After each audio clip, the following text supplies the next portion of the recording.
Hello and welcome to another episode of Be the Love to Awaken Our Souls. Thank you again so much for tuning in this week. I am Stacy Musial. And I am Brenda Carey with our special guest, Crystal Water. We are your co-hosts and souls on the journey, and we are on a mission to raise the consciousness of humans and the planet, and we need your help. Please spread the word to your family and friends and join us every week. Consider becoming a Patreon supporter or a sponsor to help with the operating costs like editing and the many hours we spend creating these shows with quality guests and content. And if you have resonated with our mission, support us in a way that raises your vibration to love. And if it feels safe for you, I'd like to begin to invite you to get centered with us. I'd like to begin by inviting you to take a beautiful cleansing breath in through your nose and out through your mouth, releasing anything that is keeping you from being present. And take another deep breath in through your nose, breathing in calm, peaceful, loving energy, and breathing out anything you are ready to release in this now moment. And take one more breath in through your nose, breathing in light and love for yourself. And imagine breathing that light and love and send it back to all of humanity, remembering that you always, always have your breath to come back to. Our guest today is Crystal Water. Crystal's fairly unconventional life has brought her on an interesting journey so far. She was born at the Feathered Pipe Ranch in Helena, Montana, to parents who made their life's work around a vision of a world enriched by higher consciousness and holistic health. Her mom, India Supera, co-founded the Feathered Pipe Foundation, and her dad, Laughing Water, started the Real Food Store in Helena in 1975. Crystal spent her childhood immersed both in pristine nature and a wide community formed by people who came to teach, study, and heal from all over the world. Her work at the Feathered Pipe Ranch began with 10-cent foot massages on the front lawn, then took the natural shift to cleaning and cooking. And for the past 20 years, Crystal has been running Shanti Boutique, her own business in jewelry, design, and imports, in addition to nonprofit work with the Tibetan Children's Education Foundation. After the death of India in 2019, Crystal carries forward India's vision and expands it with her own vision of the Feathered Pipe Ranch to be a place of healing, love, and inspiration for many. Thank you so much for being with us today, Crystal. Great. Thank you, Stacy and Brenda. It's great to be here. Yeah, so let's just dive in this unconventional life. Tell us about this journey and what led you on your spiritual path. So I was really literally born into it. And I guess I didn't have a choice in that sense, but it's pretty amazing, I guess, in that sense.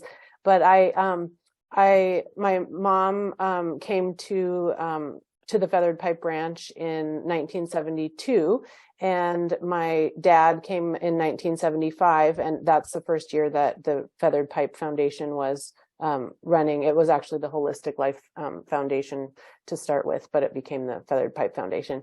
But in any case, in 1975 is the first year that they had a workshop there, and my dad actually came as a cook to come, and he was a friend of Judith Hanson Lassiter, who's a yoga teacher, and she came in 1975 also to be to have the first workshop there, a 3-week yoga retreat. So that's how my dad ended up coming there. He had been college friends with Judith Lassiter, and she said, "Hey, why don't you come join me in Montana?" And then he ended up never leaving. So he came for the summer, never left. And then they ended up getting married, my parents, the next year, and had me a year later. So in 1977, I was born, and there was, but the circumstances surrounding that was pretty interesting too, or unique, I guess, in the sense of they were having actually an out of the body workshop. And so there were, I think, 25 or 30 people there, and they had just completed this spiritual, workshop and practicing this like out of body journeys. And it was really in the 70s, all these kind of wild sort of experimental workshops. I'm sure people maybe still do that. But in any case, my mom went into labor and had planned to have me at home. And then I ended up being born outside, and all the people came to watch me being born. So so I was literally born into this group of people. And to this day, I still have people that say, "Hey, I was at your birth. I saw you being born." So it was kind of a special entrance into the Feathered Pipe Ranch. And then I spent my whole youth growing up there, and basically, as you said in the intro, was surrounded by really interesting people coming from all over the world. And they were coming to study yoga and do meditation. We also with a lot with nutrition and natural health and healing, and to come into this beautiful place surrounded by nature. And just really, the property is surrounded totally by thousands of acres of national forest land. And so it's just really this little speck of pristine nature there. So that's how I kind of came into it. I didn't really exactly, I guess maybe I chose it, but that's how I landed there. Thank you for sharing that. It sounds like such a beautiful and just magical place. And so I'm wondering if you could just share a little bit more about what is the Feathered Pipe Foundation about? Like, what is your mission, and what is the vision for it? It sounds like it's really been expanded upon since the 70s. And so, And as you've stepped into it, tell us a little more about that vision that you're carrying forward. Yeah. So, I mean, my mom really was a visionary person, and really always saw outside the box, and she surrounded herself with people who saw that too. And basically, I think the vision at the time was really to save the world through higher consciousness. And I think it's really a lot on lines with what you're doing on this podcast. But basically, finding all kinds of different modalities and basically experiences, teachings, ranging from, ancient teachings to modern day ideas or new age ideas, even at the time. We're basically incorporating all of that into figuring out how to bring peace in the world. So, so that's kind of where the basis of it was. And the vision is really just creating a healthy and conscious planet, that we can sustain and enjoy each other in peace. And our mission of the Feathered Pipe Foundation is basically, I don't know the whole vision off the top of my head, but basically creating experiences and programs, teaching classes that bring about empowerment, personal empowerment, higher consciousness, and really embodied compassion. I love that. Yeah, it's very much in line with what we're about at Be the Love podcast. Probably how we aligned in those synchronistic ways. Not only did I recently move to Helena, Montana, and I shared with you before we hit record, I was like, I actually found about Feathered Pipe Ranch through two people not from Montana. And they're like, amazing. Oh, you have to go visit. And I'm like, all right. So I'm looking forward to it. Definitely when you, yes, you're invited. You're invited. But I love how you draw in like this conscious community with people and the planet. And I would love for you to expand on that, because it sounds like that's inherent in what you do at Feathered Pipe Ranch, and also what we're trying to build here, like spiritual community with Be the Love podcast. So we'd love to share, other than being literally born into a community, how that's expanded in your work.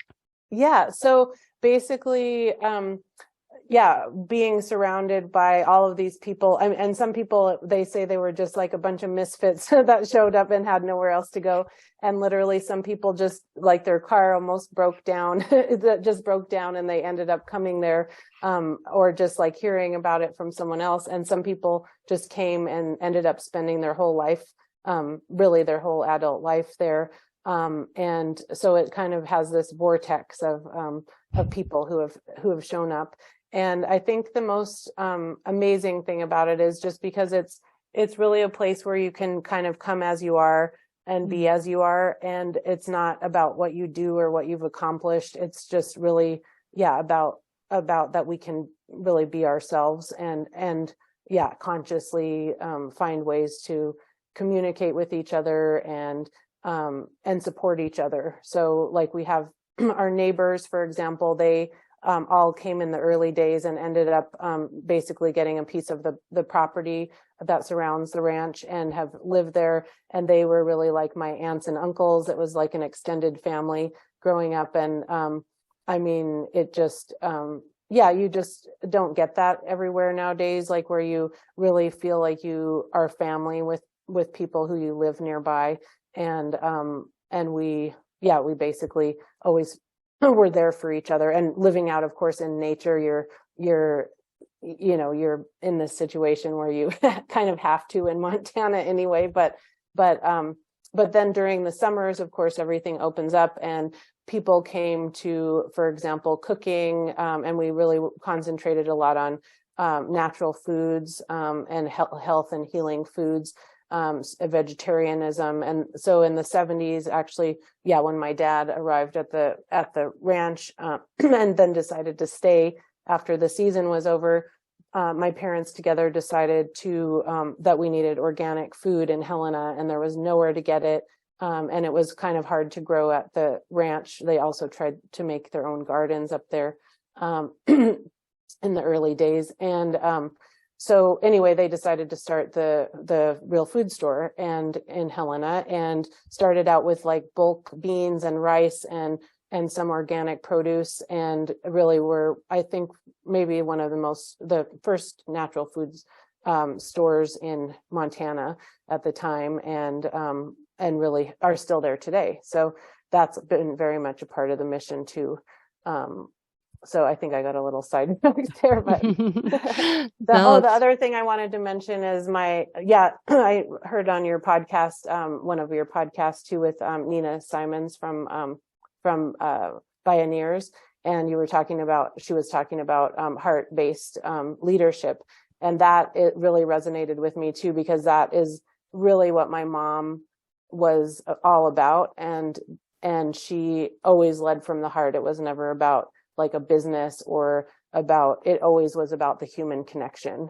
And that's really that's what made it what it is. And even if you have no money and no resources, and you just have to make do, if you have that human connection and the heart, that can take you so far. Absolutely. That's so beautiful, because I think, when we lead from the heart, we can really touch people in such a different way than we could if if it was just a business, right? And so it sounds like what you're creating there, what you've, carried forward from your parents, and just that heart-centered connection with compassion and the communication and community. And so I'm wondering if, because there's so many people around that have that feeling of they don't belong, right? And there's like this prevalent feeling that so many people have. And it sounds like you've created this community where anybody and everybody is accepted and belongs, and their family. And so tell us a little bit more about just maybe what you've seen in those connections with the people that are showing up. Like, what kind of healing have you seen occur through that process? Well, I think some of it isn't like, like lightning bolt healing. I think it's that, like, not that you go, oh, you got better from this, or, but it's like, it's really about making it through life together and like long-term connection, and how important that can be in your life, and having like really deep heart connections with people. And I think that is something that is important. I mean, it's important in our work, it's important in our families. And nowadays, especially, I mean, with online, people working remotely and people being separated from each other, like all of these, self-checkouts, you don't even talk to people anymore. And people,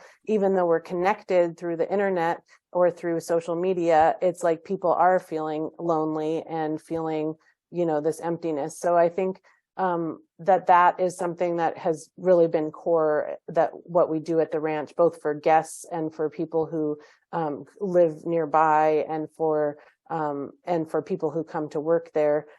It's really about making that deep connection and being there to support each other in that sense. And I think that is like the deepest healing. It's the healthiest thing you can do for yourselves.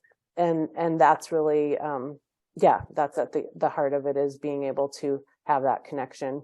And in fact, on our podcast for the Feathered Pipe Foundation coming out this weekend, we've got the Dandelion Effect. We have Don Ream, who he actually does, his whole business is about bringing compassion and heart into businesses. So now big businesses are actually going, wait a second, even our profits and our bottom line is dependent on actually making a human connection with people and caring about the individual and in our deep connection with one another.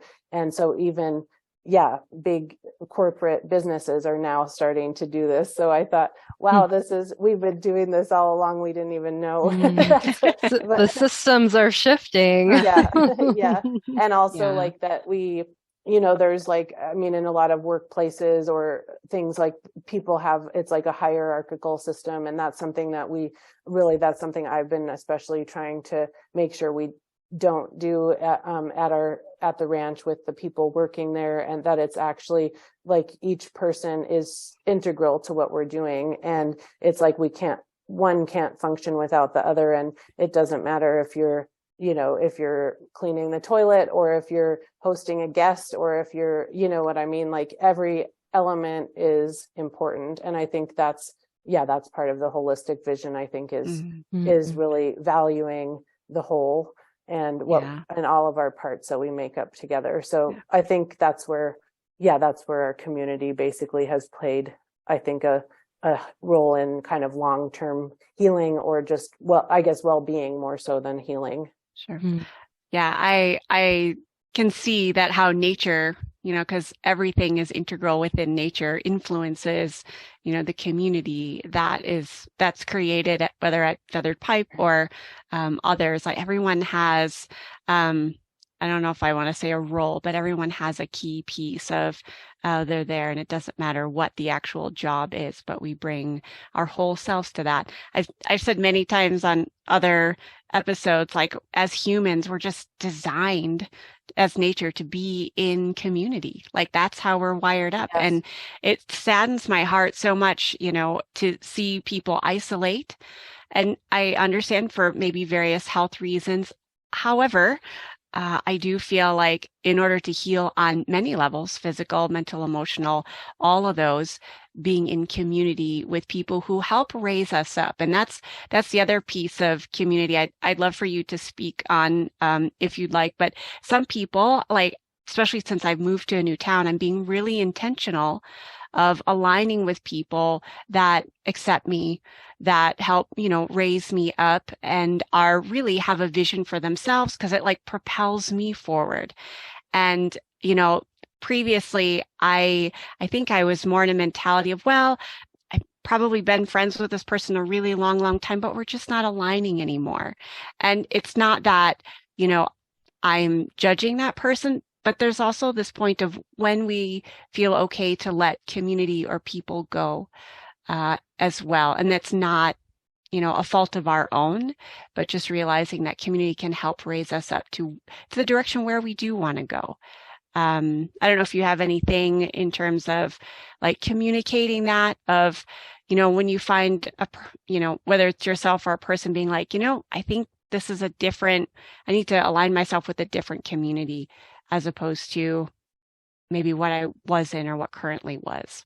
Well, I don't know about, yeah, I mean, of course, there's times that are difficult communications with people, or things are just like, you're like, oh, this doesn't really feed my soul, if you want to put it in that term. But I feel like at the ranch, and that's what we've continued to try to do, is really like kind of just really, I think in being open, I don't know exactly how to describe it, but in being really like open to connecting to other people's true selves, and that we, through doing that and having that openness and that space, for people to bring in their individual ideas and to get excited together, it's like you kind of meld as a team, I think.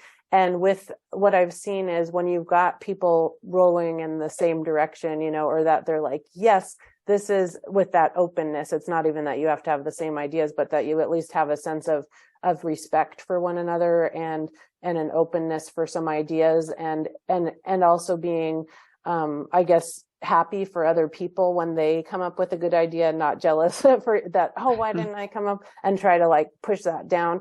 Just that kind of having that kind of attitude, whether it's in our work or in our actual working or in our workshops, I think it basically creates this exponentially positive flow. And I mean, that's even something they talk about, I think, in physics. It's like the emergence and emerging properties, and it's like, or the whole being greater than the individual parts. And I really see that happening, because the last couple of years, I mean, we dealt with like incredibly big transitions with my mom passing away. She was really a centerpiece of the community.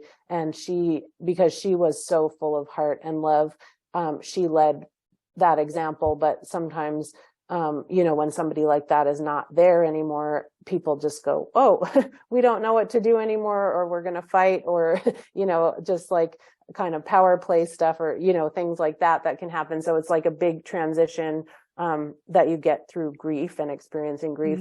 Then the pandemic. And then we were closed for almost 2 years. And that experience, then it was like, you kind of had that sense to like step back and reflect and go, okay, it's like you get the people who are really on board and who are really excited and about the creativity and really opening up, instead of, pushing down and kind of stopping the flow of stuff. So thankfully we've been able to create this amazing, even a lot of new people we didn't even, know before, new friends, who have come into the mix. And it's really amazing to see when you've got that kind of positivity, even going through like an intensely crazy time, that you can just be like, yes, this is really exciting. And it's like an exponential growth. I think that's really that sense of your kind of connecting with your true self and the higher consciousness part. And even if people aren't aware of it, as a team, you're like, yes, this is, and a team or community, I think it's the same thing.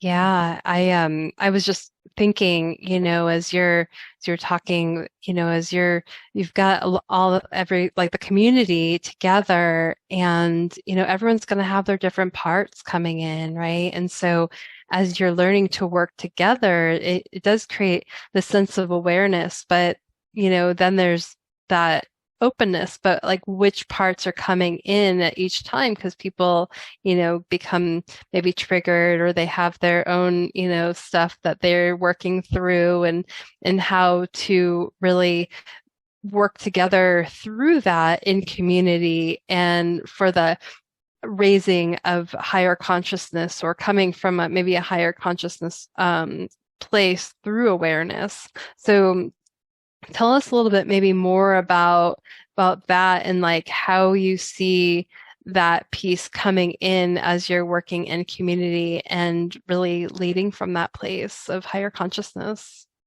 So one of the one of the things I really think, basically, yeah, I guess I have a few answers to that. One is really that, there are so many sources and ways that you can find, kind of methodologies to bring that in to what you're doing in a community, and basically, yeah, I kind of always find that it comes back to the same, almost the same concept, basically with the awareness, but how do you actually get awareness? How can you become aware?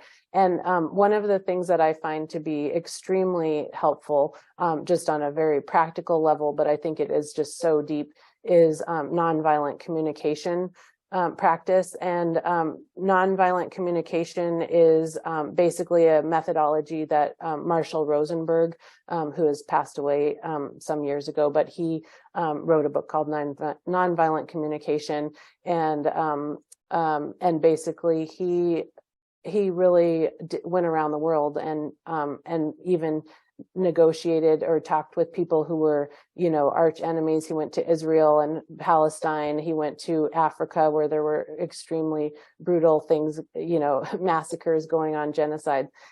Anyway, he worked with some pretty intense stuff, but basically it's stuff that you have. I have it with my kids, the same stuff. It could be over something that is like the silliest, like who left their socks on the floor or whatever. And so what I found the practice to be very useful.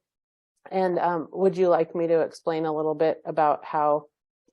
Yes, Please. How the practice works. So it's, it's pretty simple, but basically, the first thing you do, so say you have, and this can be even communicating with yourself, or it can be communicating with other people. And in fact, I use it on myself all the time because, of course, there's frustrating things that happen, and to catch yourself and be like, wait, is this frustrating? Is this me being overreacting, or is this what's going on here? So basically the steps are, first of all, you observe, and you observe without any judgment. So say with the socks on the floor, my kids left their socks on the floor. I see the socks are on the floor. And then you feel what you're feeling. And I go, baby, I'm thinking like, oh, how could they leave their socks on the floor? I'm feeling angry, but that's the judgment. So I have to go, okay, that's a judgment about maybe why they were leaving their socks on the floor. So, but I then feel myself, okay, what is it that I may be angry? And then you feel your feelings, and then you figure out what it is that you want, because Marshall Rosenberg says that any of our emotions or feelings are based on unmet needs. So my need might be to have a clean floor I'm not going to trip over this sock that's in the floor. This is just super silly examples, but I get in touch with my need.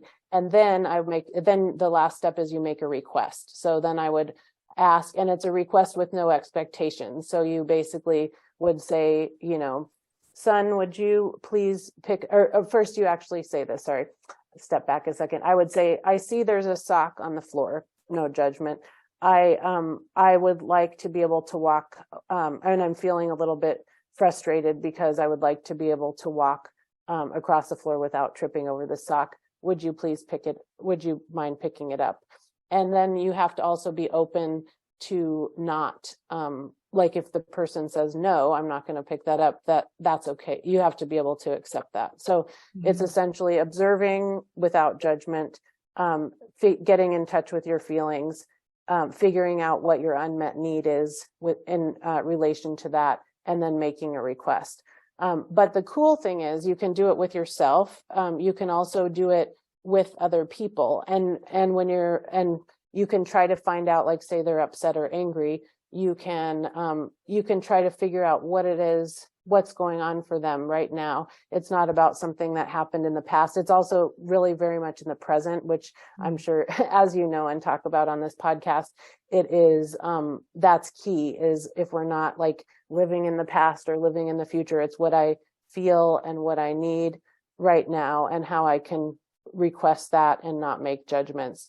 And then the other element of it is listening empathetically with people and really connecting on a human heart level. And so even if somebody is yelling at you, like he uses the example, like if somebody says, if they say like idiot, and then and that maybe that person would just actually need, there might be something they're trying to basically blame somebody else. Maybe they have a need or they're in pain or something like that. So basically, even if somebody says something that's like, why, like that you would be offended maybe about, that you could then get kind of not listen to that as a personal, you don't take it personally. So that's like another like key thing that I think we can use in everyday life. You don't take it personally, and then you try to connect on a human level through empathy.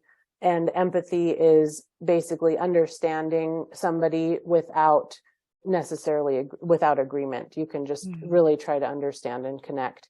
And anyway, it goes into a deeper, he's got quite a lot of different techniques with it, but I think it really is key because you get in the present, you get also taking your self responsibility in what you're doing. So you never say like, I have to do this. You can check in with yourself and say, do I choose to do this because of whatever reason. And so, and if you get to the bottom of it and say, I actually don't choose to do this. I don't like this at all. And it's not fulfilling anything for me. Then you can say to yourself, okay, I'm going to change and do something else. So I think it's really very much about, getting attuned with the present, getting attuned with the other person, especially, and also voicing your own needs and trying to find out what somebody else's needs are.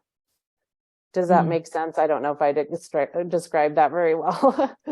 No, that's great. Yeah, absolutely. And I think it's such a beautiful process. And, I love that how we can, not only use it in communication with others, as we're trying to take responsibility for ourselves and, and take the judgment out of it.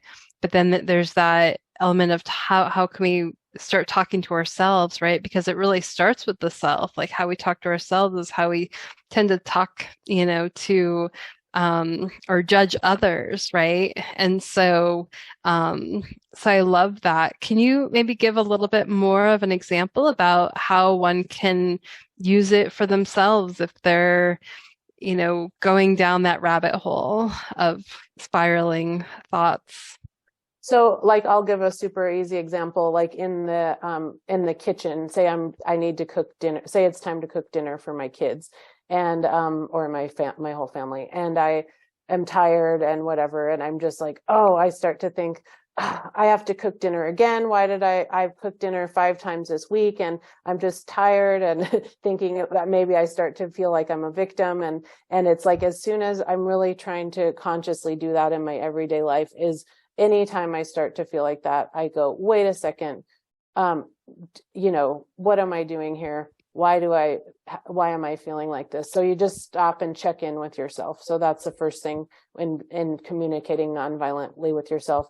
Stop, take a deep breath, and then, and sometimes you're too late, but if you can catch it and become aware of it and practice, then you basically I think you can kind of intercept. And so, okay, so then I take a deep breath and I think, okay, am I really too tired to cook? I can say, do you actually want to cook, Crystal? Or do you want to find another option? And you kind of start to open up your options and feel like, okay, maybe I'm just feeling tired. Maybe I should sit down for a few minutes and give myself a rest and then cook. Or I have other options. I could, maybe I'm just feeling a little bit stressed, but I can check back in and say, okay, ask myself, really, why am I feeling like this? What's my unmet need? And if my unmet need is just, maybe it could even be a little bit of respect and recognition and say, wow, Crystal, you already cooked dinner. You cooked dinner 5 times this week already, and it was delicious. And that's so wonderful. You can feed your family and, and that they'll actually eat it. And whatever. So you basically just kind of give yourself empathy, and then realize that you have a choice. And so I can say, I have a choice to do this, and I am choosing. Then I usually do choose to still do it. And I say I am choosing to do this because, because I really, it's an important thing for me to feed my family, and I know they're going to enjoy it, and we can sit together and enjoy this beautiful dinner. So, and then basically it's about, really giving yourself empathy, taking a little pause when you start to feel stressed, and then really realizing, yes, I'm a free agent within this, and I have a choice. And it's not an I have to, it's I want to, or I choose to. And I think, for me, just as like on the side, I really love to do positive framing or reframing of things, because I think is right on line with nonviolent communication too, is really just going, seeing problems become opportunities. And that's, it's like you have little problems that could be problems all day long. And if you take the moment to reassess and go, wait a second, is this actually a problem? And no, it's an opportunity to make a new choice or to redirect stuff. Yeah, I love how that process allows you to, what I would call, like, shift the perspective. And that's what I do a lot with the women that I do coaching with is, and I think a really good place to become more self-aware takes practice. I think many people might have this expectation like, oh, I should be doing this right away all the time. And from my own personal experience and the women that I've worked with, I'm like, no, it's like a habit we slowly develop. And, once we occasionally catch ourselves going down the rabbit hole, but after a while, it does become, more of a pattern. And I can say that personally for myself, I used to have just rampant negative self-talk and thought, oh my gosh, there's no way I'm going to sit and meditate with all this chatter, going through my mind. But slowly, as I increased my self-awareness, for me, it was like guided meditation. And that did have a process to it that I was able to realize. I'm like, oh my gosh, I deserve so much more compassion and empathy for myself. Like, I could give it to friends or I could give it to family. But like Stacy mentioned earlier, like, it starts within. And so for me to give authentically from that place of empathy and compassion, we do need tools. And I think the nonviolent communication process is a great way to develop, that awareness within ourselves. And then we get to gift that to other people in our circle. So that's a really powerful practice. Thank you for sharing. Absolutely. Thank you. So, shifting gears just a little bit, we mentioned a little bit about like higher consciousness. And I think this kind of weaves in a little bit, so not too much of a shift. But what are some ways we can implement higher consciousness in our everyday? I think some people compartmentalize it to a certain day or a certain time, but just in like our everyday going about, how can we weave that in? So I think, basically it's a little bit along the lines of what I was talking about already, but I see basically the whole day, every day, and especially when you have kids or you have maybe a busy work life, that you can implement it all day long, every day. And I think I really do think it's important because it's like, if you can meditate in perfect silence or perfect quiet, that's great. But if you can kind of bring your contemplative practice or your meditation into your like busy, when there's busyness, because mostly it's not perfect. It's not like we have that perfect, you might be able to create it for some short amount of time of like the perfectly silent thing. But it's like, sometimes I find it's even more difficult for me to come back into busyness if I've had that like perfection. Like if I take the day and go to a sauna and relax all day, and then I come back, I'm all like blissed out, and I come back to come back home, 3 kids, got to do all the chores and get everything going. The laundry's piling up. So then something I really like to try to do is bring it back in and go, okay, how can I still find that serenity and peace in myself as I go about a pretty busy life, which is not to say not to take the moments to really relax and take time for yourself or quiet time. But when you can't in your everyday life, I think for me, I think it really comes back to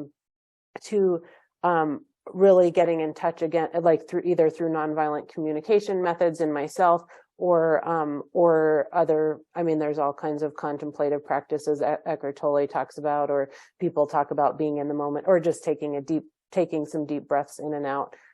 These kind of things you can bring in. And I think it's just good to check in with yourself, like as you're going about your busy day life, and check in and go, wait, how are you feeling right now? How am I feeling inside my body? And am I, catching myself if I feel like I'm turning into, like, starting to like get angry or frustrated with something, and go, wait a second, stop, just take a deep breath, and just feel what I'm feeling, and then figure out how to proceed. And I think a lot with that reframing that I was talking about, positive framing, I think that is key when you're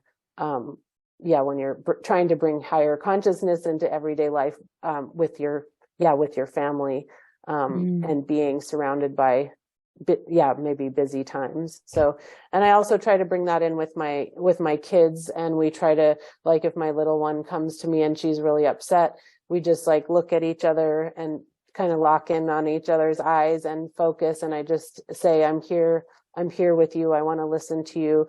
And I find, actually, even she's 5 now, but it's like, as soon as she knows that I want to listen to what, even if it's something that's like ridiculous, and she's coming to tell on her older siblings or something, or something that she's just like whining about, it's like I think that moment of connection, taking a deep breath together and just letting her know I'm there for her, and listen and say, I understand, repeat it back what she said, and then mostly it kind of goes away. And I see this all as a part of higher consciousness, even though it's really just like kind of getting through the day. But I think that is, it can make it basically has that effect of making people around you more fulfilled, or feeling like they got empathy and support, and yourself.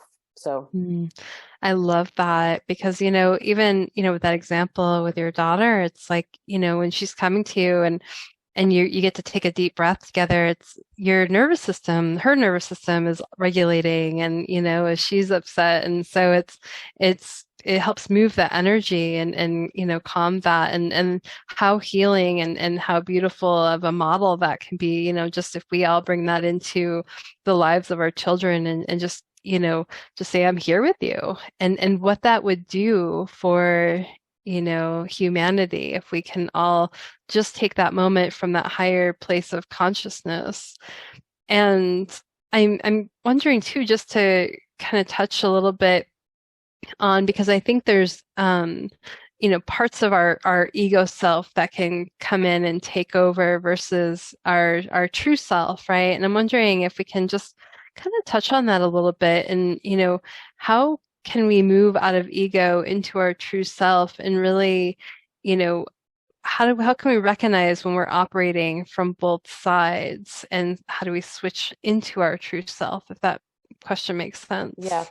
Yeah, I think, I think we've touched on some of the elements of that throughout this conversation, but I think really, the ego is basically not bad, but it basically gives us the perspective to find the things that are much more broad, in our true selves. And I think, basically egos are generally limiting, get you stuck into judgment and feeling like you need approval from other people, and basically, thinking about our own things, and it's really, and it also puts you in time crunches and stress and all of these things. Whereas our true selves are really, it's creative, they're limitless, timeless, and it's just like really the element of our being. And I think, some of it really goes back to being present. And I think when we're present, then you kind of get yourself out of that time lock.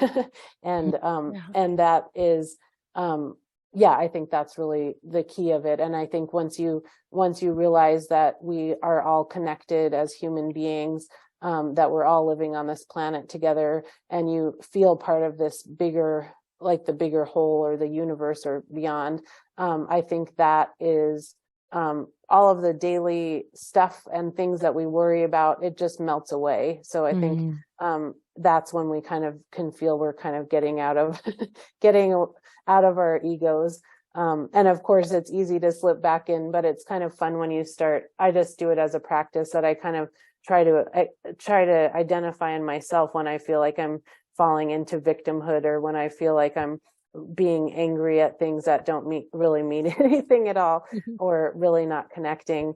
And that's when I kind of go, whoa, this is a little wake up call. I can, figure out how to meditate in a loud room, and I can figure out, how to open my heart and connect with others. So that's beautiful. And I think that is probably a beautiful way to wrap up, excuse me, our conversation.